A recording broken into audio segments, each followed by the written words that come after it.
మన టీమిండియాకు మరో నెల రోజుల వరకు ఎటువంటి మ్యాచ్లు లేవు. సెప్టెంబర్ 19న బంగ్లాదేశ్తో 2 టెస్ట్ మ్యాచ్లు, న్యూజిలాండ్తో 3 టెస్ట్ మ్యాచ్లు ఆడనుంది.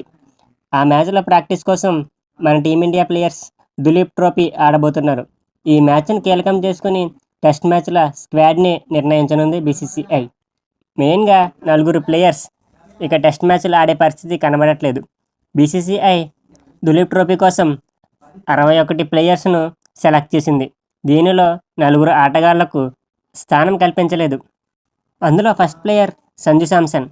చాలా టాలెంట్ ఉన్న సంజు శాంసన్ని బీసీసీఐ దులీప్ ట్రోఫీకి ఎంపిక చేయలేదు.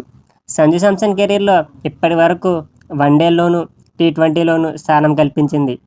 సంజుని టెస్ట్ జట్టులో తీసుకునే ఆలోచన బీసీసీఐ అస్సలు లేదని తెలుస్తుంది. ఇక సంజు శాంసన్ టెస్టులు ఆడే పరిస్థితి కనిపించట్లేదు.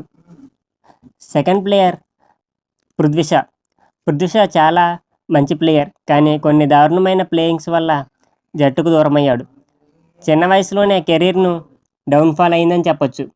పృథ్వీ షా కూడా దులీప్ ట్రోఫీ ఆడటంతో బీసీసీఐ ఎంపిక చేయలేదు. ఇక మూడవ ప్లేయర్ చాహల్. చాహల్కి కూడా కొద్ది కాలంగా మన ఇండియా టీంలో స్థానం దొరకడం కష్టమైంది. చాహల్ ఫీలింగ్ కూడా కొంచెం డల్గానే ఉంటుంది.